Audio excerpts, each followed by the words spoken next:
Sobat Santri. Innal hamdalillah nahmaduhu wa nasta'inuhu wa nastaghfiruh wa na'udzu billahi min syururi anfusina wa sayyiati a'malina may yahdihillahu fala mudhillalah wa may yudhlilhu fala hadiyalah. Asyhadu an la ilaha illallah wahdahu la syarikalah wa asyhadu anna Muhammadan abduhu wa rasuluh allazi la nabiyya ba'da amma ba'du. Faqala Allah Ta'ala fil Qur'anil Karim, a'udzu billahi minasyaitonir rajim. Kullu nafsin za'iqatul maut. Al-ayah. Segala puji bagi Allah yang telah memberikan kita kenikmatan beribu-ribu nikmat yang tidak kita bisa hitung, yaitu nikmat iman, iman, kekuatan, kenyamanan, keberkahan, yang jika ranting-ranting dijadikan penanya, daun-daun dijadikan kertasnya, air laut dijadikan dijadikan tintanya, niscaya itu semua tidak akan cukup untuk menuliskan nikmat Allah yang telah diberikan kepada seluruh hambanya. Tak lupa salat serta salam, marilah kita panjatkan. Tak lupa salat serta salam, marilah kita limpah curahkan kepada Nabi junjungan kita, yakni Habibana wa Nabiyana Muhammad sallallahu alaihi wasallam, didukung oleh para keluarganya, dibantu oleh para sahabat-sahabatnya, diwariskan kepada tabi'in-tabi'innya, dan sampailah kepada kita selaku umatnya yang tanpa henti meneruskan agamanya hingga saat ini. Duduknya saya di sini bukan untuk menggurui, tetapi di sini saya akan memaparkan sedikit materi yang berjudul kematian. Kematian, mungkin yang namanya kematian sudah tidak bisa lagi dipungkiri bahwa kematian pasti akan datang. Allah Subhanahu wa taala berfirman dalam Quran surat Ali Imran ayat 185 yang saya tadi bacakan di mukadimah, kullu nafsin za'iqatul maut. Setiap makhluk yang bernyawa pasti akan merasakan mati.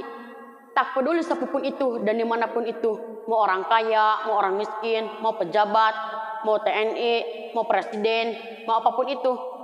Malaikat Jibril tidak akan melihat siapa dan di mana. Ketika waktunya sudah tiba, malaikat Jibril akan selalu siap. Bahkan bukan hanya manusia yang akan mati, tetapi tumbuhan, hewan, jin, dan para malaikat akan merasakan mati.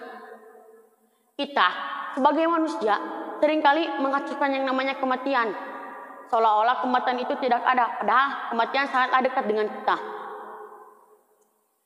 Banyak manusia yang mengejar urusan mereka hanya untuk tujuan yang remeh. Kita terlalu percaya diri bahwa hari esok itu akan tiba. Seolah-olah ada yang menjamin kehidupan itu akan berputar abadi. Rasulullah SAW bersabda, sering-seringlah mengingat kematian.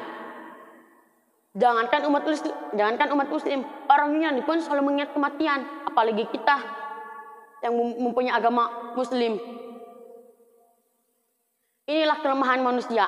Ketika mereka diberi kesengsaraan oleh Allah Subhanahu wa taala, mereka selalu bertakwa, mengingat kepada Allah Subhanahu wa taala, mengingat kematian. Tetapi ketika diangkat derajatnya oleh Allah Subhanahu wa taala, mereka malah menyombongkan dirinya dan tidak bertakwa kepada Allah dan sudah melupakan amalan-amalan baiknya. Tetapi jika sudah datang kematian, kita tidak bisa berlindung di mana, walaupun kita ingin berlindung di balik dinding Terminator, di rumah Teletubbies. Tidak ada yang bisa menahan kekuasaan Allah Subhanahu wa taala. Kita sebagai umat muslim harus mempunyai kebiasaan yang baik dan buanglah kebiasaan buruk kita. Berarti kita kebiasaan baik selalu melakukan sholat, tidak pernah tertinggal, terus selalu bersedekah, berpuasa, dan yang lain-lain. Jadi kesimpulannya kita bisa ambil, walaupun kita mempunyai hari esok, tetapi jadikanlah hari ini hari terakhir.